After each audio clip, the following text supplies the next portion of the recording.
Il est alpiniste et guide de haute montagne et il transmet sa passion et son expérience au travers d'articles de presse, de vidéos, mais aussi de conférences. Comment devient-on un bon alpiniste? Il a frôlé la mort plusieurs fois, alors comment il a survécu? Gravir les sommets, c'est bien, mais les protéger, c'est mieux. Alors, comment s'y prend-il? Quel message partage-t-il avec des chefs d'entreprise lors de ses conférences? Écouter des parcours inspirants, c'est apprendre autrement. Alors laissez-vous inspirer.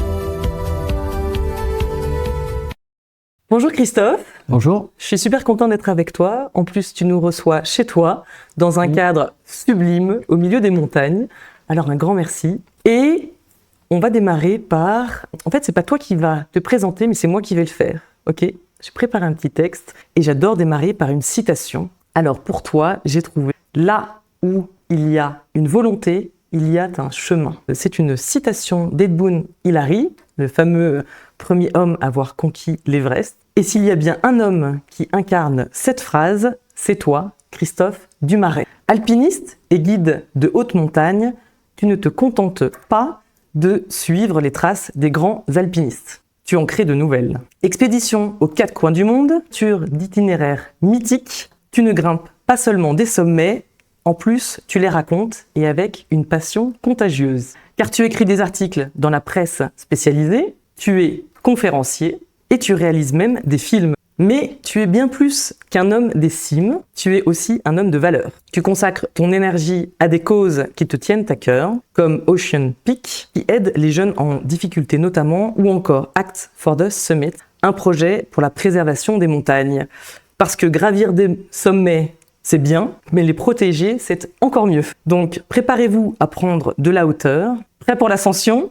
Car cet épisode vous emmène tout droit vers l'inspiration. Christophe, bienvenue dans Parcours Inspirant. Merci. Je te propose, comme tu le sais, on va remonter le fil de temps et démarrer par ton enfance pour comprendre un petit peu comment tu t'es construit. Et donc, j'aimerais que tu nous racontes un petit peu comment tu étais autour de l'âge des 10 ans.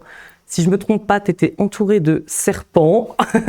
Raconte-nous un petit peu. Moi, j'ai la chance d'être né vraiment au milieu de la nature, avec des parents horticulteurs, donc au milieu des fleurs, et passionné de montagne. Donc, les week-ends, les vacances se passaient sur les sommets, dans les cimes, à travers des pratiques qui étaient la randonnée, le ski de randonnée très vite, déjà à partir de 6 ans, et après rapidement l'alpinisme, la montagne, l'escalade.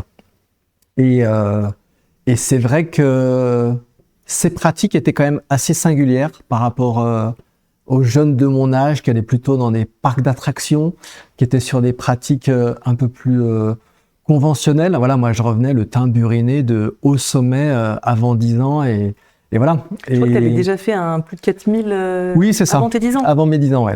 Et c'est vrai que quand on marche en montagne et qu'on est gamin, c'est pas très drôle, donc c'est quand même plus sympa d'avoir un petit bout de couteau, un petit bout de lance-pierre. En tout cas, voilà, ça faisait des parcours un peu sauvages. Et oui, c'est vrai que mon papa, au grand drame d'ailleurs de ma maman, avait une passion, mais une vraie passion. Hein. C'était pas juste une lubie pour les reptiles.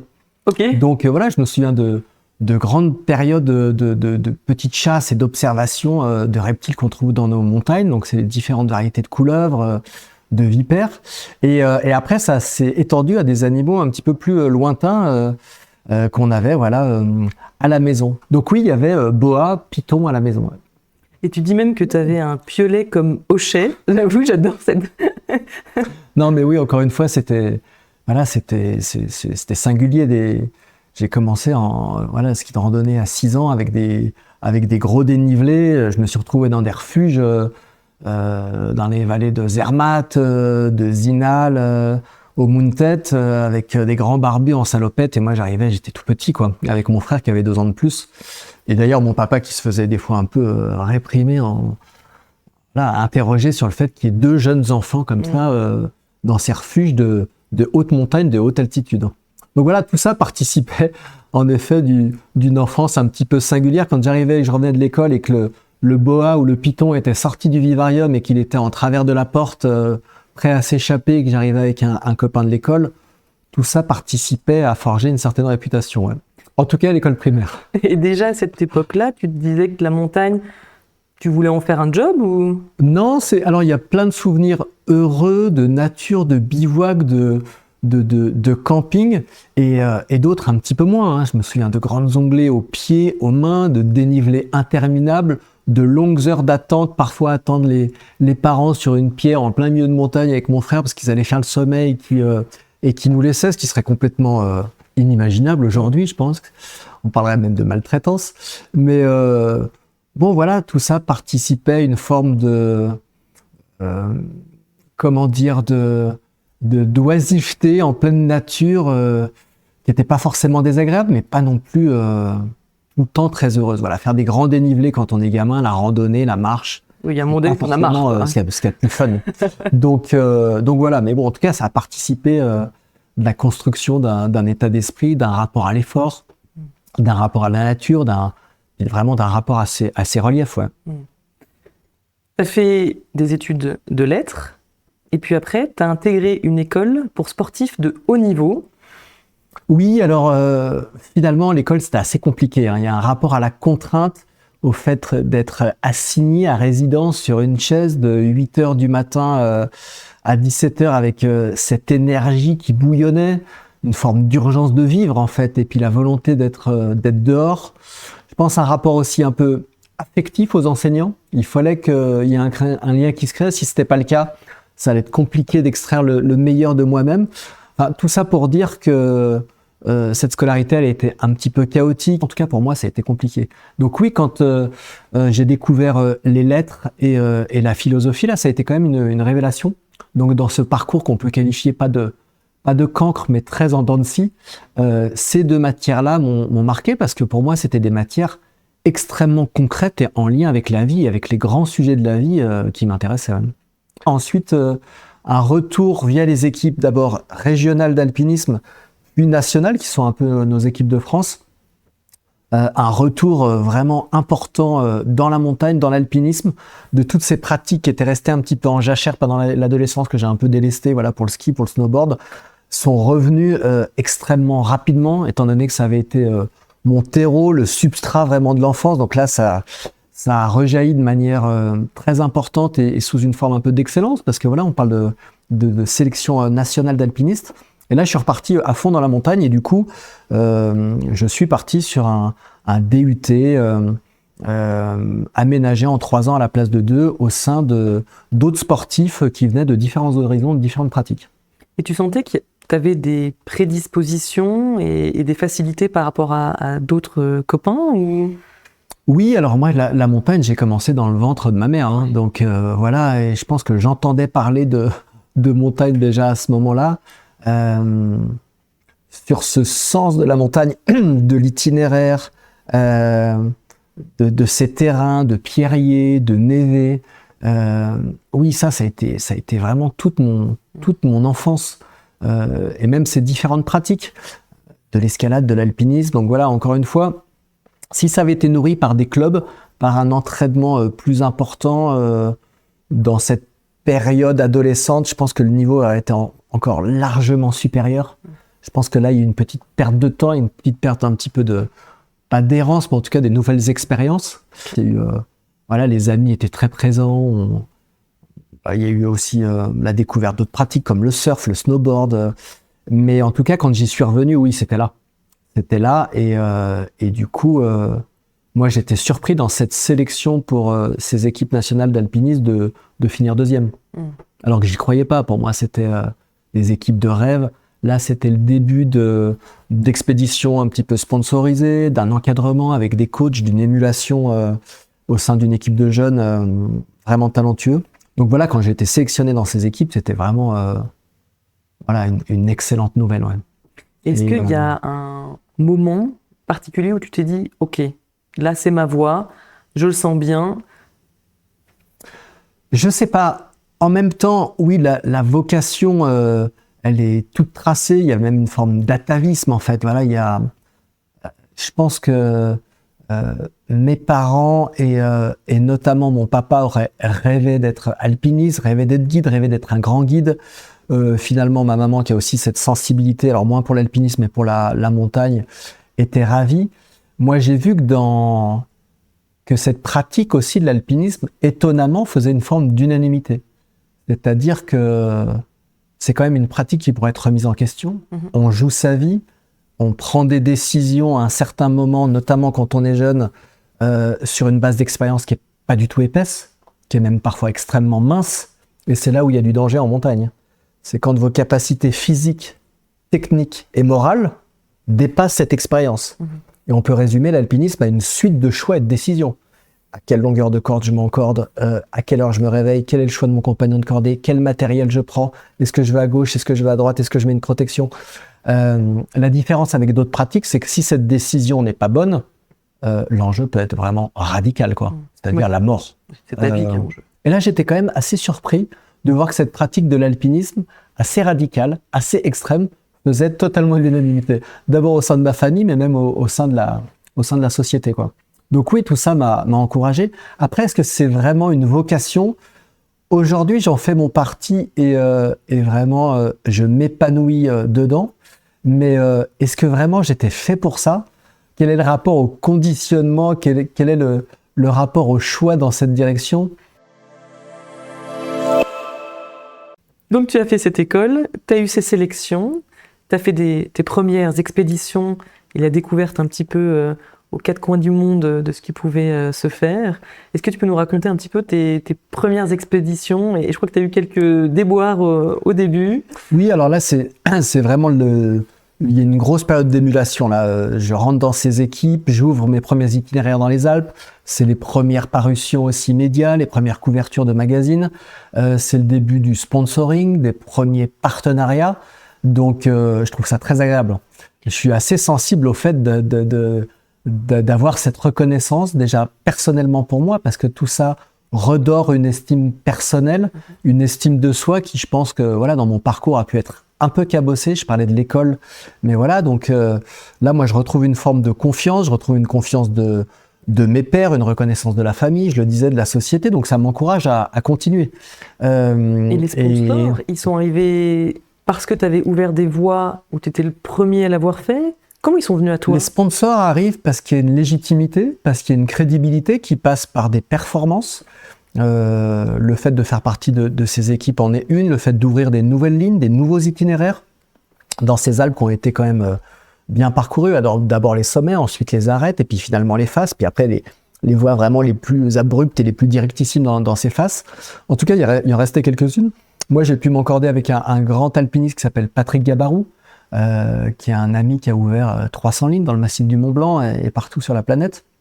Donc voilà, lui, il avait encore plein de projets, on s'est associés dans une belle complémentarité, une belle altérité aussi de cette cordée, avec d'un côté l'expérience, la détermination, la stratégie, la pugnacité et une forme de savoir-faire aussi, de visibilité. Et puis moi, de l'autre côté, voilà, la fougue, l'engagement, la technique, l'enthousiasme qui font que voilà, on a grimpé ensemble pendant 15 ans. Est-ce que tu as une anecdote que tu aimerais partager d'une expédition que tu as faite avec lui ? Il y en a 1000, mais on a fait un très bel enchaînement entre la face est du Mont Rose, en Suisse, jusqu'au sommet du Cervin, qui a donné lieu à un film qui s'appelle Sur le fil de l'amitié. Et voilà, pendant 6 jours, on a cheminé entre ces faces et ces sommets sans redescendre. C'était un enchaînement pas du côté du chronomètre ni des chiffres, mais en tout cas du côté d'une très très belle ligne géologique évidente et puis de 2 sommets majeurs que sont ce massif du Mont Rose et le Cervin. Et dans la première ascension, voilà, Patrick perd un piolet, quoi. Ce qui est extrêmement problématique en fait, parce que voilà, on a vraiment besoin de 2 piolets pour ce type d'ascension et de face. Et voilà, donc il a fallu qu'on s'arrange. On est arrivé vraiment dans le mauvais temps à la cabane Margarita, qui est le plus haut sommet, la plus haute cabane des Alpes, je crois, à 4500 mètres. Voilà, tout ça participe d'aventure, moi, des anecdotes et des bivouacs. Mais il l'a perdu. Comment c'est-à-dire que ouais, le piolet a glissé, il a dû se détacher de son leash, et voilà, mais... À ce moment-là, on ne doit pas se sentir bien. Non, il fait déjà nuit, je crois qu'il y avait du vent, donc même si on est dans les Alpes, il y a des moments, par exemple, les secours sont inenvisageables.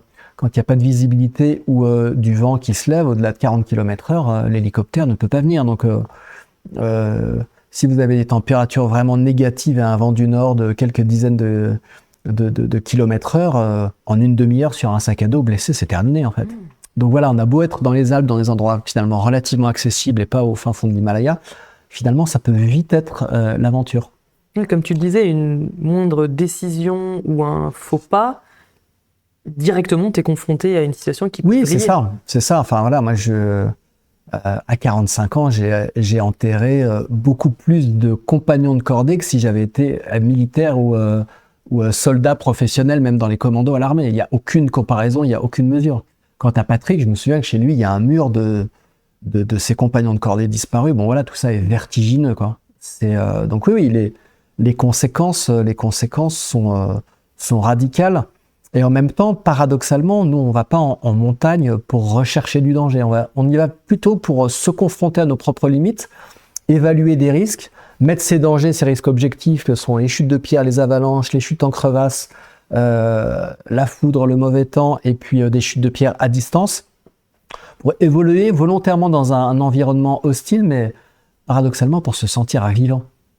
Et en revenant dans la vallée avec une vision, j'allais dire, un peu plus juste et un petit peu plus aiguë sur la préciosité de la vie, sur la nécessité d'en prendre soin et de ne pas passer à côté. Donc voilà, je crois que la démarche des alpinistes, elle est d'abord celle-là, c'est pas des trompe-la-mort. Par contre, oui, il y a cette conscience assez aiguë et à mon avis assez saine d'avoir ce petit salut avec la mort, qui est à mon avis assez sain. Alors, je dis pas la narguer ou venir le gratter sous le menton, pas du tout ça, mais se rappeler en fait que la vie va être extrêmement courte, que la vie est précieuse et que la mort fait intégralement partie de la vie. Ce qu'on a tendance malheureusement à un petit peu oublier dans nos chères sociétés occidentales. Alors je sais que c'est des vrais sujets et puis chacun s'y confronte avec ses capacités, avec sa vision, mais en tout cas voilà. Donc oui, avec Patrick, il y a eu plusieurs situations.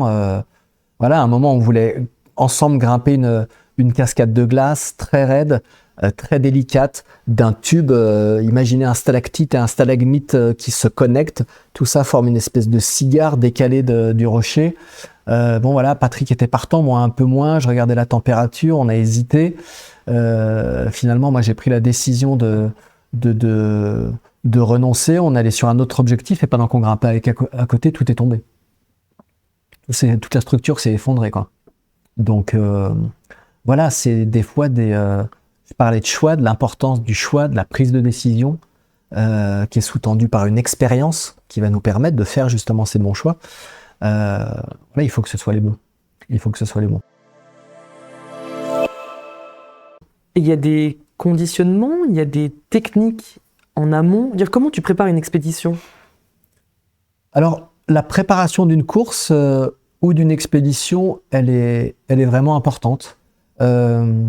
Personnellement, moi, j'aurais tendance à me baser justement sur mon expérience, me baser sur mon instinct. Elle est physique, bien sûr. Nous, c'est notre corps, notre première assurance vie. C'est l'élément pour la performance, mais c'est l'élément aussi pour la survie. Donc, il faut que notre entraînement soit adapté. Ce ne sera pas le même entraînement pour une course en Himalaya en très haute altitude, bien sûr sans oxygène, mais peu technique, que pour une escalade verticale dans le 8e degré. Donc on adapte l'entraînement. Il y a aussi une préparation topographique, documentaire. On va se renseigner sur ce qui a été fait avant, sur la stratégie adoptée. Ça va même aller jusqu'à une forme de visualisation de l'ascension avec les différents bivouacs, les dangers qu'on va pouvoir rencontrer. Donc voilà, tout ça participe d'une préparation qui est essentielle et bien sûr matérielle. On va être dans un choix stratégique par rapport à un nombre de jours, par rapport à un poids à pas dépasser.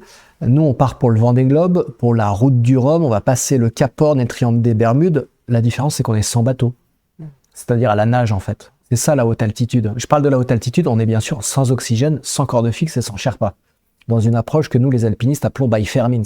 Nous, on part avec un sac à dos qui fait à peine 40 litres, c'est-à-dire qu'on a un petit duvet qui fait moins d'1 kilo, un micro tapis de sol, un petit réchaud, et que chaque gramme compte. Donc on découpe les étiquettes et voilà, il faut pouvoir vraiment faire les bons choix. Donc cette préparation, peut être un peu fastidieuse, mais elle est essentielle.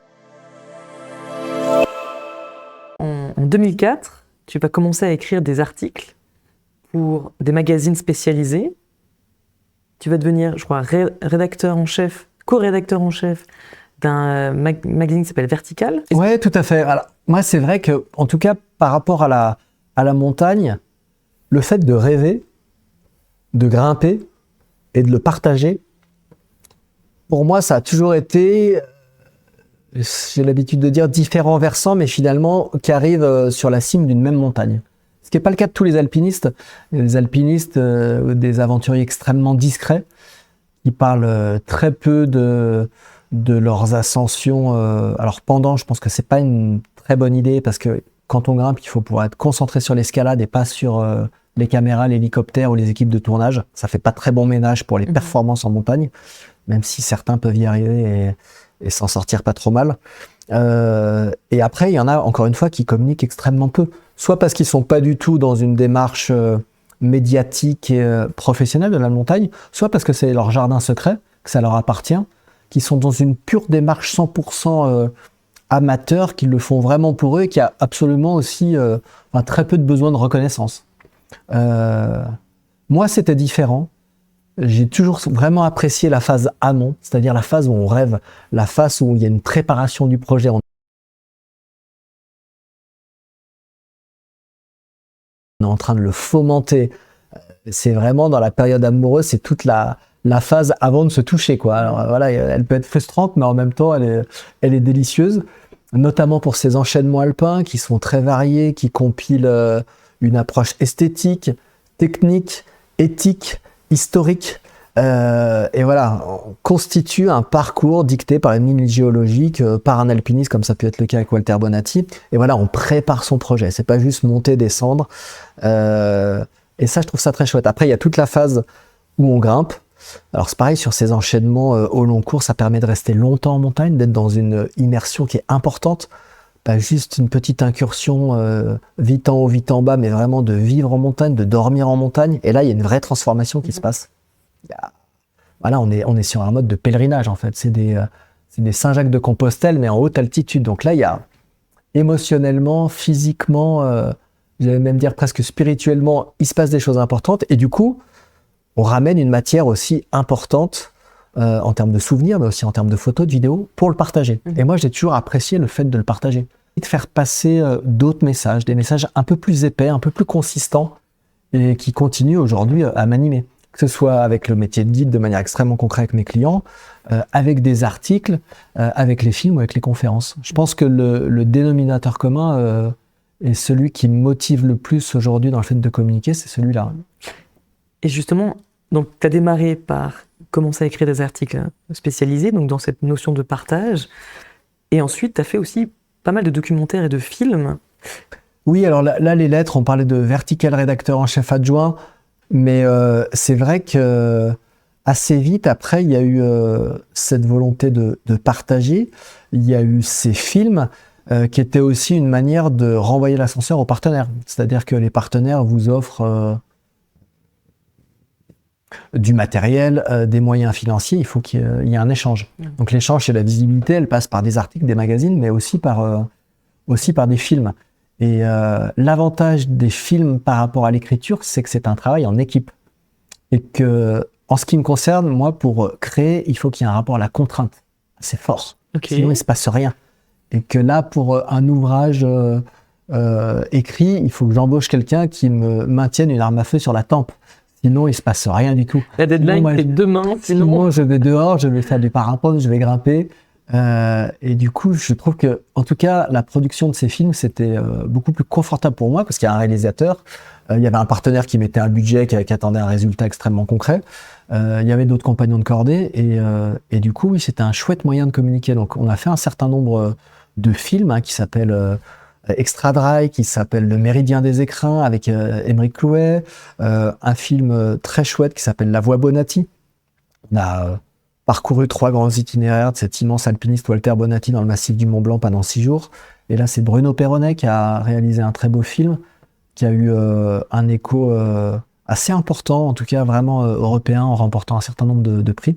Et puis voilà, depuis, il y en a eu d'autres, avec Inside, avec Grand Cap, avec des films d'expédition. Et oui, c'était un chouette moyen de communiquer, puis d'être présent aussi sur tous ces festivals montagne où on croisait les copains, on croisait toute la communauté. Et puis voilà, c'était l'occasion de partager ce qu'on avait fait.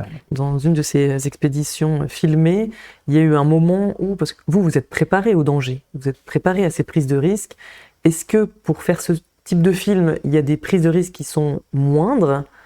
Ou est-ce qu'il y a eu des situations où les personnes qui accompagnaient et qui filmaient ont dû se mettre en danger et ça a été un souci? Non, finalement, nous, quand on était dans ces projets-là et qu'on était dans une performance, on était seuls.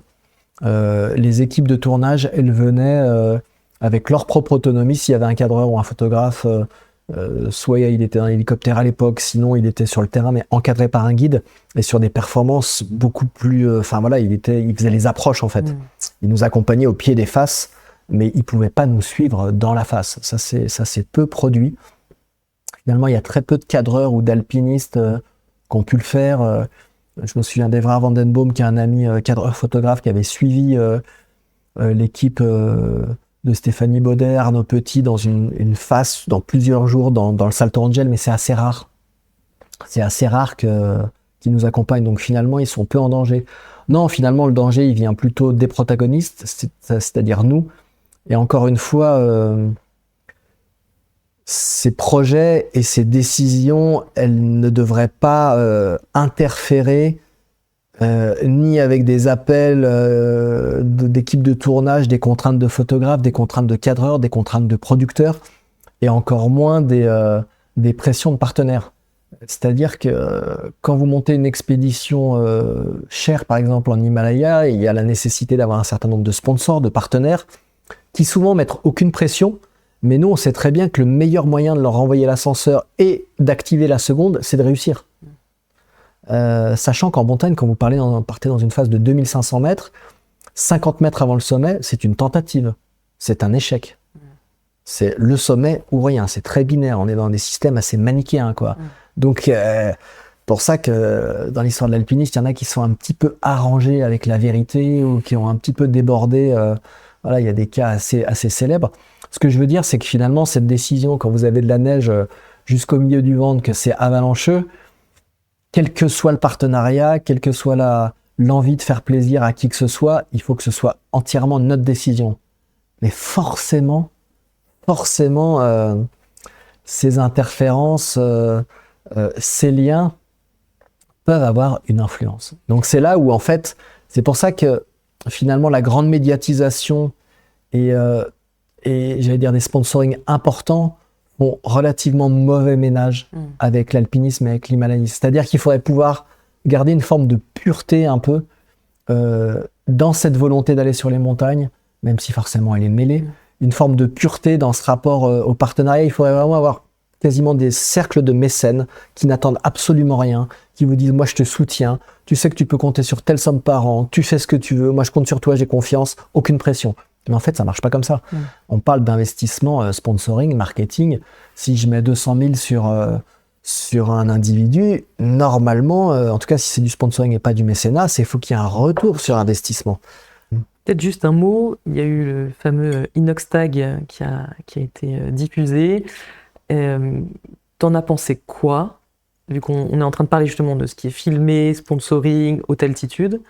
C'est-à-dire que moi, ce que j'ai trouvé chouette dans ce projet-là, c'est ce que dégage ce jeune homme, que je trouve très inspirant. Il y a un enthousiasme qui est communicatif, qui est très inspirant. Il y a un rapport à plein de moments à la gratitude, il y a un rapport au fait d'être connecté à ses émotions, il y a un rapport à l'équipe, il y a un rapport fort à une forme de détermination et même de préparation. Tout ça est très inspirant. En fait, c'est des recettes qu'on trouve dans tous les textes sacrés depuis des milliers d'années, et là qui sont incarnés à l'écran par quelqu'un d'assez solaire, encore une fois, à l'énergie assez communicative. La seule chose qui est dommage, c'est que ça ait pris cette forme de l'Everest par une expédition commerciale, qui est, à mon sens, indéfendable. Indéfendable de A à Z. C'est-à-dire que se rendre aujourd'hui à l'Everest, au-delà du bilan carbone, au-delà de ce rapport aux Sherpas qui sont en train de reprendre un petit peu le contrôle de cette exploitation un peu coloniale des montagnes. Voilà, il a eu besoin d'aller là-bas pour se rendre compte que c'était vraiment n'importe quoi. J'avais envie de dire, tu aurais mieux fait de nous passer un coup de fil avant, on t'aurait dit que c'était vraiment de la merde, que c'était le plus haut tas de merde de la planète, avec des montagnes d'excréments, des montagnes de bouteilles d'oxygène, une pollution, un camp de base infréquentable dans lequel maintenant il y a une discothèque. Avant qu'on attaque la partie de tes expéditions et que tu nous racontes un petit peu où tu as voyagé dans les quatre coins du monde avec pas mal d'anecdotes, on est à peu près à la moitié de l'épisode et je te propose qu'on fasse un petit jeu. Ça s'appelle le jeu de l'entracte. On est à peu près à la moitié de l'épisode et c'est l'heure de faire une pause fun avec l'entracte. Pendant 5 minutes, mon invité va jouer au jeu de la dernière fois que. Le principe est simple. 5 questions qui commencent toutes par la dernière fois que. Il a le droit à 3 jokers s'il veut éviter une question. Prêt ? C'est parti. Alors la dernière fois que j'ai apprécié un truc typiquement suisse, c'est la fondue bien sûr évidemment. la seule et unique quoi, la fondue suisse. Très bien. Une. La dernière fois que je me suis dit on tente le coup. Alors peut-être qu'une des grandes dernières fois, c'était vraiment pour me mettre à la voile et à la navigation, avec notamment ce projet Ocean Peak pour lequel je suis moins investi aujourd'hui, qui est un très beau projet pour emmener des gamins vraiment cabossés par la vie sur des espèces de séjours de rupture en mer et en montagne. Mais là, oui, j'ai dû me jeter quand même à l'eau sur un élément qui n'est pas forcément mon domaine de prédilection. Et je me suis dit, allez, on tente le coup et on va partir pour une nouvelle expérience et de la navigation. Ouais. Ok. La dernière fois que j'ai dit stop, alors ça m'arrive assez régulièrement en montagne, notamment dans une autre pratique qui est celle du parapente, voilà, qui est aussi une pratique engagée, alors qui est une pratique qui permet de descendre rapidement des montagnes, mais aussi finalement, quand on fait des vols plus longs, de les visiter, de parcourir des fois 4 ou 5 massifs montagneux dans la même journée, en faisant plusieurs dizaines ou pour les meilleurs certaines centaines de kilomètres dans la journée. Et à des moments, il faut dire stop. Ouais. À des moments, il faut dire là, je ne décolle pas. J'ai très envie, mais non, je vais redescendre à pied. La dernière fois que j'ai fait une rencontre insolite, je reste... j'ai une personne en tête, là, je suis toujours touché par des gens qui ont des grandes qualités de cœur, des grandes qualités humaines, finalement, plus que des grandes qualités de manager, de chef d'entreprise ou même parfois de sportif. Les gens qui m'inspirent, c'est plutôt ceux-là. Et là, il n'y a pas très longtemps, dans un refuge, j'ai vraiment rencontré quelqu'un d'éminemment gentil, d'éminemment serviable. Je le mets dans le cadre d'une rencontre insolite parce que c'est pas forcément à la mode, c'est pas forcément ce qu'on voit en vitrine sur les réseaux sociaux, mais finalement, moi, c'est les personnes envers lesquelles j'ai le plus d'admiration. Ok. La dernière fois que je me suis dit plus jamais, ça arrive quand même assez régulièrement. Ça peut être des nuits, par exemple, entachées par des pensées récurrentes qui vont, par exemple, impacter des moments de sommeil. Et en fait, j'essaie de me dire, mais en fait, c'est pas du tout un lieu pour réfléchir, c'est pas du tout un lieu pour régler aucun problème. C'est un lieu pour faire ce qu'on a envie de faire ou accessoirement dormir.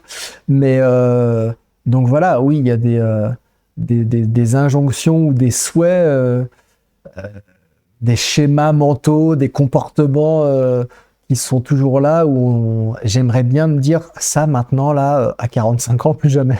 D'accord, donc tu aimerais bien que ton cerveau se repose. Ouais, c'est ça. C'est aussi moi pour ça que je pratique des activités intenses qui, de l'extérieur, peuvent paraître extrêmement inconfortables parce qu'elles sont liées à une forme d'engagement, mais qui, pour moi, sont extrêmement confortables.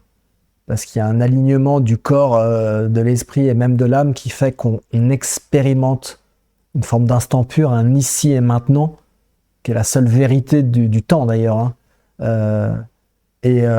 et que je trouve confortable. Où là, en fait, on a l'obligation d'arrêter de penser.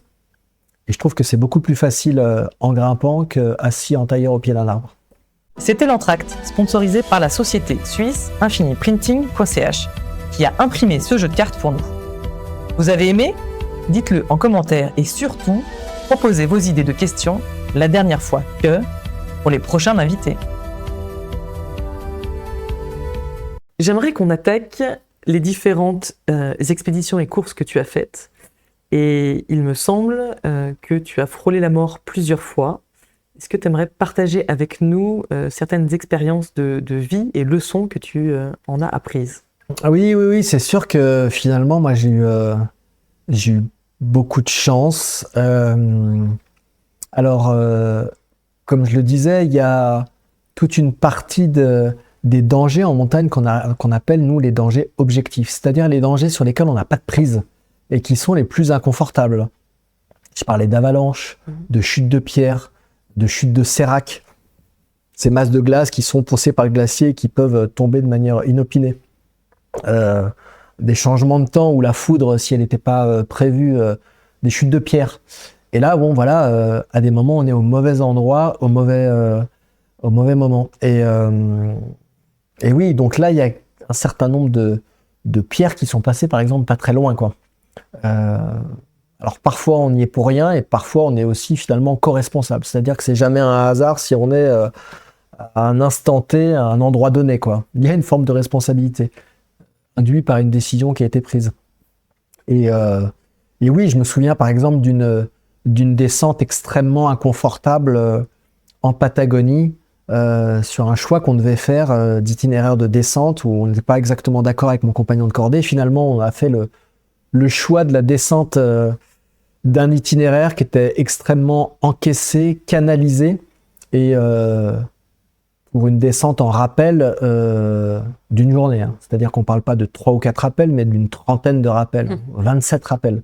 Et finalement, le choix n'était pas bon. Dès le début, on a vu qu'on était soumis à des chutes de pierre, qu'on était quand même comme pris dans une souricière, dans une espèce de toboggan géant qui était devenu plus un canyoning qu'une goulotte de glace. Et là, on a passé un sale quart d'heure qui a duré beaucoup plus qu'un quart d'heure. Et dans cette rencontre morbide, on a même fait une rencontre morbide d'un alpiniste qui est là depuis longtemps, que les secours qui n'existent pas dans ce coin-là de la planète ne peuvent pas évacuer. Et quand l'itinéraire est fréquentable et recouvert de glace, et quand il l'est plus, il est à moitié découvert. Donc voilà, c'était vraiment une illustration concrète de ce qui pouvait nous attendre et ce qu'on était en train de vivre. Donc voilà, c'est des expériences dont on se souvient. Et ça s'est même terminé avec un petit passage dans une crevasse qui, par chance, s'est bien terminé à la fin de cette descente. Donc voilà, il était temps qu'on rentre.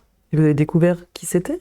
Oui, en fait, finalement, nous, on débarquait là-bas et ce corps, il est identifié, mais étant donné qu'il n'y a pas de service héliporté de secours comme on peut avoir extrêmement perfectionné en Suisse ou en France, par exemple, voilà, le corps, il reste là-bas, quoi. Et là, je parle de ça il y a quelques années, donc j'ai aucune idée de savoir s'il y a encore. Mais oui, les alpinistes, nous, on débarquait pour la première fois dans ce petit coin perdu de la planète, mais les alpinistes étaient au courant, ouais. Oui. Tu te souviens le moment où tu t'es dit, là, je vais mourir ? Non, finalement, là, c'était plutôt une angoisse un peu lancinante, latente, qui a duré plusieurs heures. Il y a eu des salves, en fait, de chutes de pierre sous lesquelles on essayait de se protéger, mais on attend celle qui va être fatale. On se dit, en fait, voilà, il y a un moment donné, là, ça va être une grosse au mauvais endroit. Et donc, oui, c'était vraiment extrêmement pénible, extrêmement angoissant. Et dans ces situations, j'ai l'habitude de dire que tout le monde se retrouve croyant, en fait. Hein. Il n'y a plus de athée ou d'agnostique dans ces cas-là. Quand vous avez la foudre qui tombe à quelques mètres de vous au sommet des drues, et que le copain ou la copine a les cheveux tout droits sur la tête, qu'on voit des étincelles sortir des mousquetons, l'intégralité des gens joignent les deux mains comme ça, lèvent les yeux au ciel et implorent. Alors, ils implorent différentes formes et différentes personnes de différentes couleurs et de différentes obédiences, mais voilà, les gestes sont sensiblement les mêmes pour tout le monde. Je me souviens d'une autre expérience, pas très loin d'ici, sur un des contreforts de la tournette sur là encore une décision qui n'avait pas été bonne d'aller faire l'ascension d'une cascade de glace alors qu'il avait plu toute la nuit, alors qu'il y avait un gros réchauffement, qu'on n'avait absolument rien à faire là-bas. Mais moi j'étais adolescent, j'avais 16 ou 17 ans. Et là finalement il y a une énorme avalanche de neige lourde qui est partie au-dessus de notre tête et qui a été canalisée comme une piste de bobsleigh par le lit du torrent qui nous surplombait, et qui a débouché dans la cascade qu'on était en train de grimper avec mon compagnon de cordée, qui par chance avait enlevé son appareil d'assurage et a pu se glisser sur le côté. Moi, miraculeusement, j'étais protégé par un surplomb, même si j'ai été bombardé de neige, mais finalement une infime partie par rapport aux milliers de mètres cubes de neige compactée, mais aussi de troncs d'arbres, de tout ce que l'avalanche avait pu charrier dans la forêt au-dessus. Et voilà, donc là on a été vraiment miraculés. Il y avait une cordée, je crois, de 6 personnes qui partaient au même moment. Il y en avait 4 dessous, dont 2 qui ont pu être sortis et 2 qui sont restés. Wow. Donc voilà, gros accident où là oui, j'avais vraiment grillé un joker. Et qu'est-ce qui t'a sauvé à ce moment-là? Ce qui m'a sauvé finalement, ça a été d'avoir été protégé par un petit bout de relief. Quelques minutes avant, j'étais en train de grimper. Quelques minutes après, mon compagnon de cordée aurait été en train de grimper et de me rejoindre. Là, c'était vraiment le seul et unique moment où en fait l'avalanche pouvait tomber. C'est-à-dire, lui était désolidarisé de la corde et de l'appareil d'assurage. Il a pu partir sur le côté et se planquer. Et moi, j'étais protégé par une forme de surplomb et avec la puissance et un petit peu l'arc, la projection de l'avalanche, ça m'est passé principalement dans le dos, quoi, au-dessus de moi. Mais voilà, il y avait quand même mon ensemble Gore-Tex qui était complètement... j'avais l'impression d'avoir été lapidé par 15 personnes à la batte de baseball. Moi, j'ai juste eu des hématomes, j'ai pas été blessé. Les cordes étaient complètement déchirées. Enfin, voilà, c'était le chaos. Mais nous, miraculeusement, on n'a rien eu. Donc voilà, non, là, l'expérience y est pour pas grand-chose. Dans cette approche un petit peu systémique des incidents ou des accidents, moi j'aime bien fonctionner, voilà, c'est des systèmes qui sont pas de moi, mais par segment, dans lequel il y a des facteurs caricaturaux visibles et puis d'autres beaucoup plus fins, beaucoup plus immergés qui correspondent à la face cachée de l'iceberg. Bon là, le segment, en l'occurrence chance destinée, est relativement épais, quoi. C'est-à-dire qu'on a eu de la chance. C'était quand même nous qui étions là au mauvais endroit, au mauvais moment, sur cette cascade, avec une expérience qui était restreinte, etc. Donc il y a tout un socle d'explications qui fait que tout ça n'était pas du hasard. Mais en tout cas, la partie destinée et chance est quand même là relativement importante. Quel a été pour toi peut-être le plus gros échec lors d'une expédition? C'est vrai que là, je parlais de préparation tout à l'heure. Je pense qu'il y a eu certaines expéditions en ce qui me concerne qu'on manquait de rigueur dans la préparation et dans la visualisation vraiment de ce qui m'attendait. C'est-à-dire d'arriver à faire l'effort, qui n'est pas forcément évident pour moi, de me projeter sur l'ascension, de me projeter sur les étapes, de me projeter sur ce que ça va nécessiter et impliquer sur place, et du coup d'adapter une préparation en conséquence. Et peut-être de revoir du coup l'objectif. C'est-à-dire que il y a eu toute une époque où je pense que nos rêves, je dis nos avec mes compagnons de cordée, mais en tout cas disons mes rêves, dépassaient légèrement mes capacités. Cette expérience de la montagne, elle est longue. Les enjeux, on en a parlé, ils sont vraiment déterminants. La connaissance de sa physionomie, de sa physiologie, de son rapport à l'altitude prend du temps. Grimper dans les Alpes et grimper en altitude à partir de 6000-6500 mètres, c'est complètement différent. D'arriver à appréhender la manière dont son organisme va réagir à la haute altitude nécessite de l'expérience. Et voilà, donc il y a eu des échecs d'expédition qu'on manquait finalement de préparation, qu'on manquait d'expérience. Et peut-être de détermination. Oui, je pense à une expédition, par exemple en Alaska, où là vous vous retrouvez à grimper où il n'y a pas de nuit. en fait, on est sur des latitudes, voilà, dans ce pôle arctique là, de l'hémisphère nord de la planète, où à certaines périodes, vous pouvez grimper 24 heures sur 24.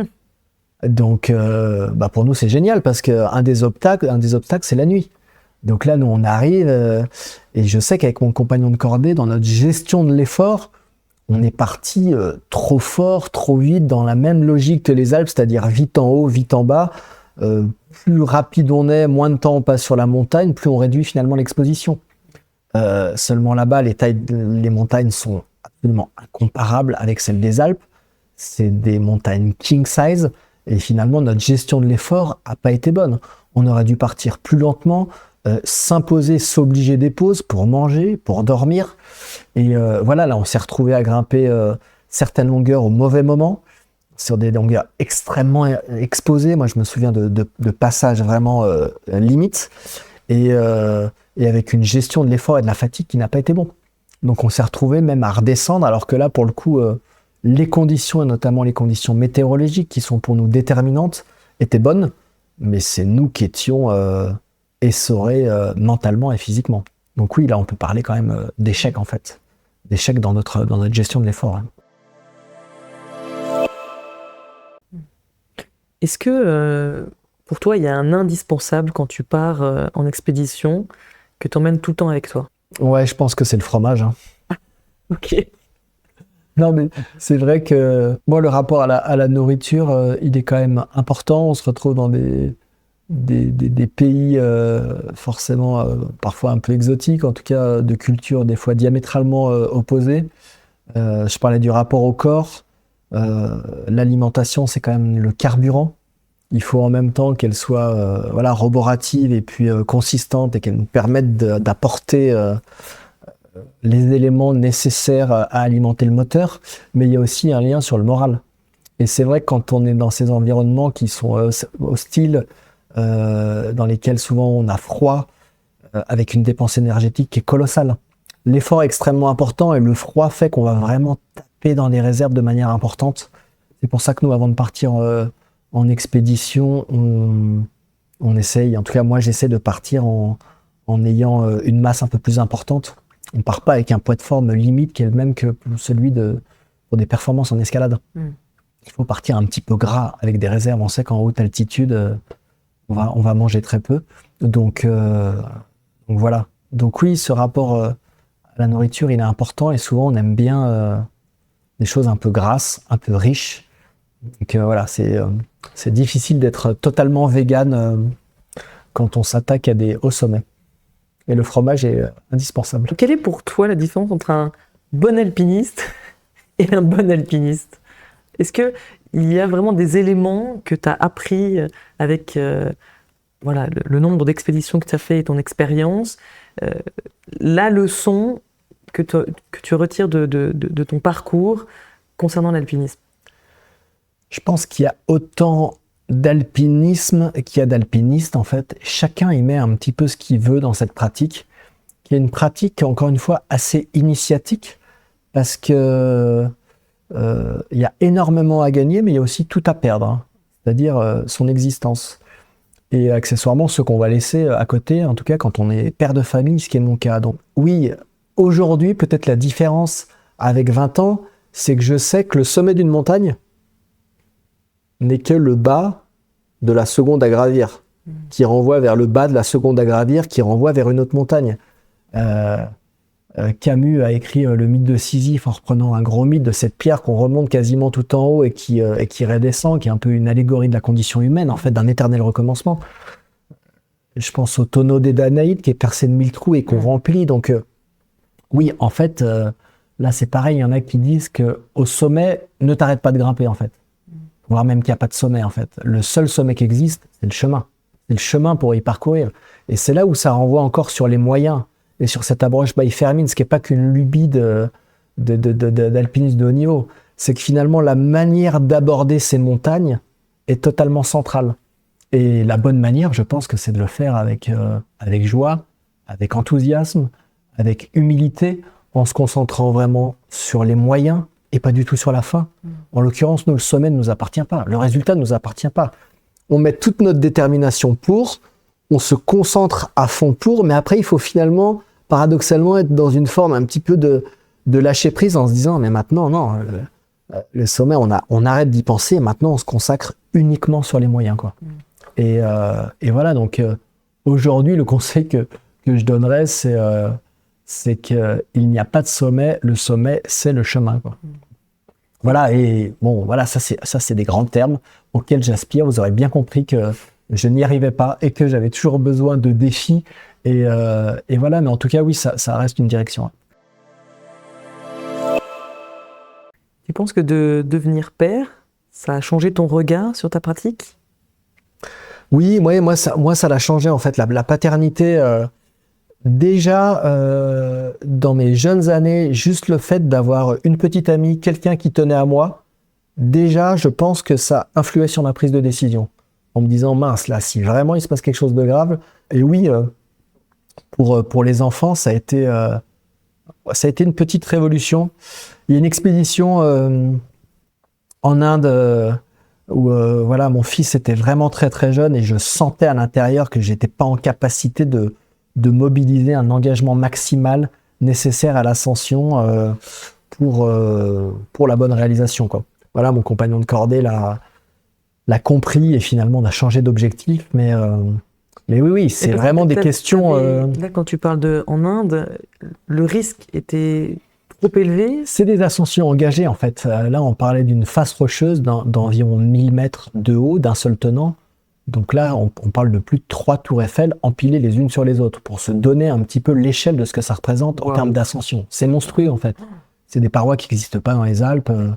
Et là, vous êtes au fin fond de l'Inde avec quasiment aucune possibilité de secours. Donc, il faut que tout se passe bien. Il ne faut pas se casser un bras, il ne faut pas se prendre une pierre, il ne faut pas que le compagnon de cordée ait un gros souci. Sinon, on part sur des grosses galères, quoi. Et en plus, pour arriver au pied de la face, il fallait qu'on franchisse une rivière tumultueuse à moitié à la nage. Enfin, ça avait été déjà vraiment extrêmement engagé de traverser cette rivière-là. On avait un petit peu coupé les ponts, on n'avait même pas de corde fixe qui nous permettait de pouvoir relier l'autre rive. Et voilà, et là je me disais, mais en fait non, c'est pas raisonnable. Je me disais là, pour une ascension, tu prends le risque de laisser un petit bout de chou comme 3 pommes totalement dépendant, avec au passage l'entière responsabilité pour la maman. Et voilà, après tout ça, ce sont des décisions subjectives. Où est-ce qu'il faut mettre la barre en termes d'engagement? Moi j'en connais qui ont complètement arrêté le ski de randonnée, qui ont arrêté bien sûr le parapente, qui ont arrêté complètement l'alpinisme. Mais là, ça veut dire, en tout cas, moi, en ce qui me concernait, me renier, en fait. Si vraiment j'arrêtais ces pratiques qui m'animent, qui me font vivre, me sentir vivant, qui participent de mon ADN, en fait, autant m'abattre tout de suite. Donc finalement, je trouve que cette frontière de jusqu'où on va trop loin, qu'est-ce qui est raisonnable, qu'est-ce qui ne l'est pas, sachant que, encore une fois, ces risques objectifs, si on parle des avalanches, qu'emportent environ 70% des guides, c'est jamais dans les ascensions extrêmes. Ce sont des avalanches, en fait. Donc là, ça reste encore assez flou. Bon voilà, des expéditions en style alpin engagées au-dessus de 7000 mètres, là par exemple, oui, on est sur des engagements qui sont très importants. Donc là, moi, assez vite, en étant père de famille, et même certainement en ayant des capacités qui n'étaient pas forcément parmi celles des plus grands spécialistes, au passage, voilà, j'ai renoncé en fait. Vous savez, là, le jeu en vaut pas la chandelle. Ces ascensions sur cascade de glace extrêmement fragiles, on joue un tout petit peu parfois à la roulette, alors même si on a une grande expérience, si on mesure les bénéfices de l'ascension par rapport aux conséquences, on se dit, bon, bah non, voilà, je passe mon tour, quoi. Donc oui, en tout cas, pour moi, ça a une importance. J'aimerais qu'on aborde aussi ta casquette de conférencier en entreprise. Est-ce que tu peux nous expliquer en quoi des dirigeants peuvent s'inspirer de ton expérience en tant qu'alpiniste? Cette expérience de la montagne, elle est initiatique en fait. Donc finalement, elle recouvre un certain nombre de champs et de pratiques de la vie. Du moment où on se retrouve à rêver d'un projet, c'est-à-dire que nous, on part d'une idée, un rêve, qui va se transformer finalement en un projet. La différence entre un rêve et un projet, c'est une date. On va fixer une date. Et finalement, il va y avoir une énergie qui va s'agglomérer, qui va monter, qui va faire qu'on va agréger avec nous des partenaires, des compagnons de cordée, que finalement, cette idée, elle devient vraiment un objectif. Et finalement, cet objectif, sur le terrain, il va se transformer en action, en acte, et puis finalement en ascension, et parfois en sommet. Mais c'est complètement dingue. On est parti d'une photo, d'un improbable sommet, totalement inaccessible, totalement hypothétique, et à un moment donné, on se retrouve au sommet de manière sonnante et trébuchante, et là on se dit, mais c'est pas possible, qu'est-ce qui s'est passé? Donc ce rapport à la vision, à cette transformation, déjà, rien que dans ces prémices-là, elle touche les dirigeants. La création de leurs entreprises, l'aboutissement, l'achèvement, en tout cas leur parcours est en lien avec une idée, avec une pensée qu'ils ont suffisamment alimentée à grand renfort de détermination, d'enthousiasme, de collaborateurs, mais aussi de partenaires en pouvant accessoirement déléguer. Bon voilà, ça leur parle. Il y a toute une phase en lien avec la préparation. C'est tentant hein, pour un commercial qui a de la bouteille de se dire non, mais moi j'ai de l'expérience en fait, là je vais me pointer au rendez-vous, même si c'est un rendez-vous, je compte sur mon expérience, je compte sur mon feeling. En fait non. Même je pense que le plus grand des commerciaux, le plus grand des novateurs et des visionnaires a besoin quand même de travailler, a quand même besoin de travailler ses dossiers. Nous, c'est une étude documentaire d'archives, c'est une étude topographique, mais c'est aussi une préparation de matériel, c'est une préparation physique, je l'ai dit. Mais pour nous, commencer à nous préparer, c'est déjà grimper en fait. Je pense que cette préparation d'un projet, c'est un tiers de l'ascension. Et là, c'est pareil, ça fait écho en fait aux dirigeants. Bien sûr, en fait. Cette visualisation de la réussite, cette visualisation des obstacles, des dangers, des futurs nœuds décisionnels, ça leur parle. La gestion de l'incertitude, le rapport à la prise de décision. Est-ce qu'ils doivent faire une levée de fonds? Est-ce qu'ils doivent embaucher?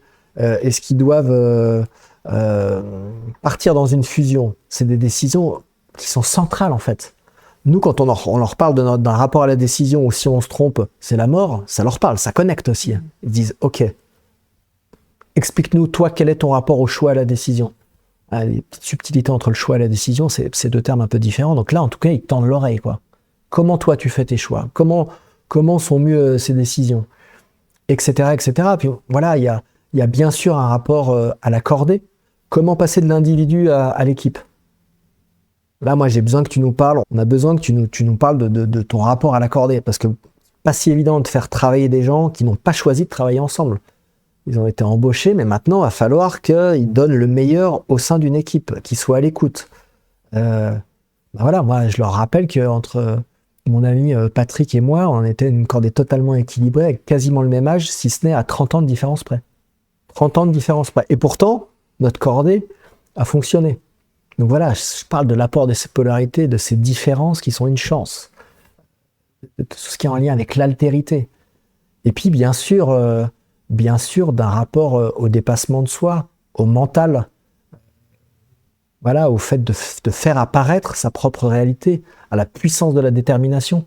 C'est vrai que déjà, l'illustre Spinoza parlait en évoquant le corps, il disait « Nul ne sait vraiment ce que peut le corps ».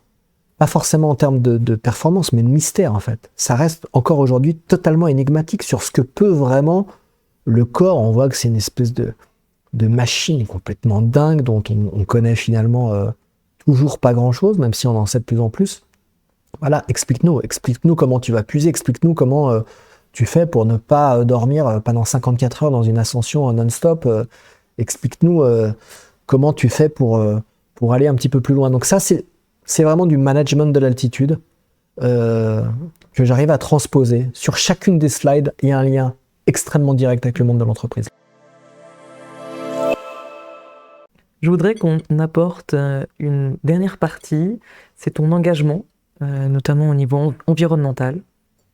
Hack for the Summit, c'est une association qu'on a montée avec le champion d'escalade Arnaud Petit pendant le confinement en se disant c'est pas possible. On ne peut pas repartir après cette pause forcée dans la même frénésie sans fin. Il faut que ce milieu de l'outdoor, ce milieu de la montagne, soit un petit peu plus exemplaire.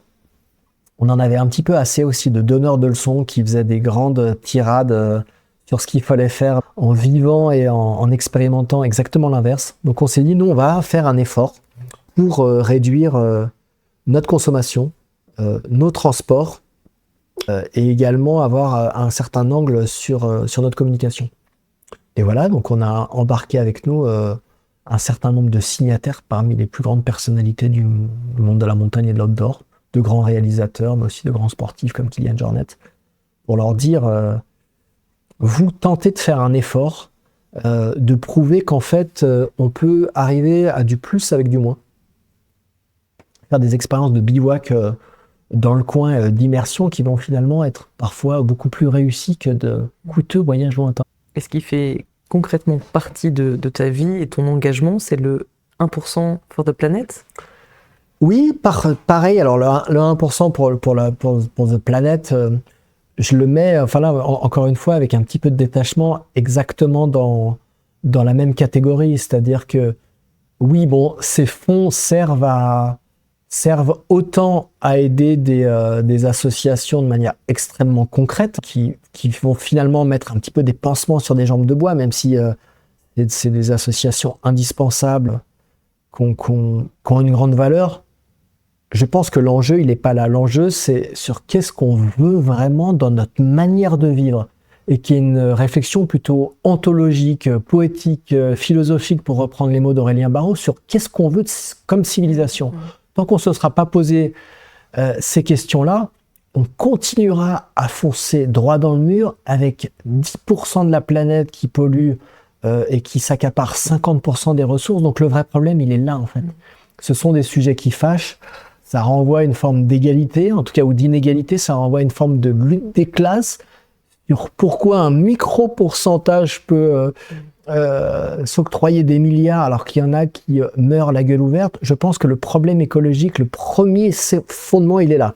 Après, on pourra continuer à avoir des dizaines et pléthores d'associations qui finalement pourront tenter d'éteindre des micros-incendies, mais en fait qui ne régleront absolument rien, malheureusement, quoi. Je ne sais pas si ça prend cette direction-là. Donc le 1% pour la planète sert autant les associations qu'on finance que ceux qui ont la chance de pouvoir arborer ce logo et qui s'achètent au passage une image de bonne conscience en étant des gens très chouettes, en faisant partie du club des gens du 1%, mais finalement qui les sert et qui sert leur communication et leur image tout autant que la cause. Si je veux être totalement honnête, donc voilà, moi je le fais, je pense que ça fait quand même sens, mais je renvoie quand même à un livre de Clément Sénéchal qui s'appelle « Pourquoi l'écologie perd toujours ?» qui exprime beaucoup mieux que moi finalement le fond de cette question et finalement l'échec. Et donc concrètement, 1% de tes revenus vont dans ce financement? Oui, c'est ça. Il y a 1% de ce qu'on gagne qui part en direction d'associations soit qu'on choisit, soit que le 1% choisit et en direction desquels ils vont délivrer ces fonds. Ouais. Christophe, on arrive au bout de cette interview. Il reste les 3 instants signature. C'est la fameuse baguette magique.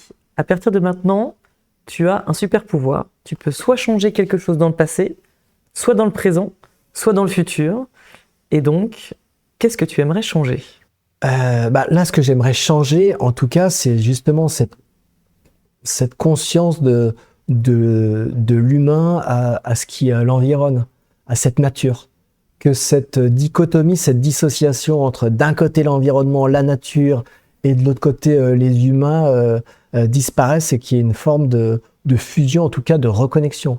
Et qu'on se retrouve d'une manière finalement extrêmement forte à prendre soin de cette planète comme si c'était véritablement un membre cher de notre famille. C'est l'instant tac au tac. Ok, c'est une dizaine de questions dans lesquelles il faut répondre très rapidement. Quelle est la citation qui t'inspire au quotidien ? Les montagnes ne sont pas des stades où mes ambitions s'achèvent, mais des cathédrales où je pratique ma religion. Quelle est la leçon la plus importante que tu aies apprise dans ta vie? Essayer de mettre un maximum de conscience et de me connecter le plus possible au présent. Si tu devais choisir un mot pour décrire ton parcours, ce serait lequel?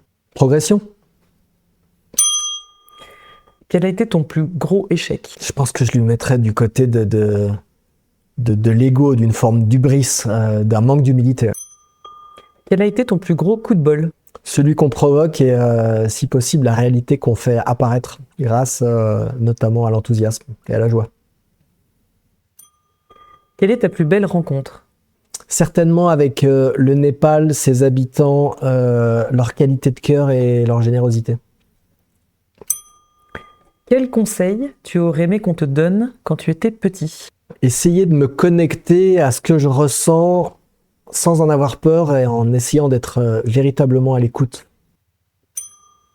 Quel est le conseil le plus absurde qu'on t'ait donné en alpinisme? D'être fort, performant. Il reste le dernier instant signature, c'est la minute inspirante. Donc je vais déclencher un minuteur et tu as 1 minute pour inspirer.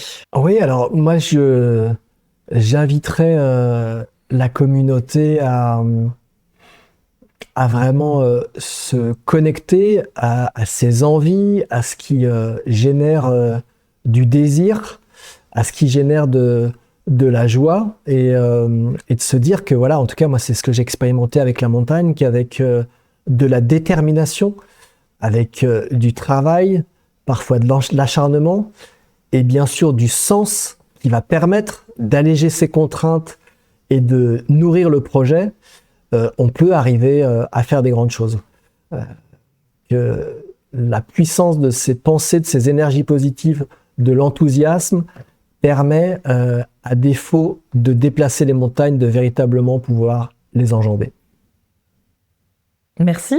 Merci beaucoup, Christophe, pour notre échange et tout ce que tu nous as raconté. Un grand merci. Merci pour l'invitation et longue vie à Parcours Inspirant. Merci. Si vous êtes encore avec moi, c'est que cet épisode vous a plu. Alors, avant qu'on se quitte, j'ai 2 petits services à vous demander. 1, abonnez-vous, ça m'aide énormément à pouvoir continuer cette aventure. 2, partagez cet épisode. Parlez-en autour de vous. Une histoire partagée, c'est une inspiration qui voyage. Merci beaucoup pour votre soutien et surtout, restez curieux car chaque parcours a une leçon à offrir. À très vite pour une nouvelle dose d'inspiration.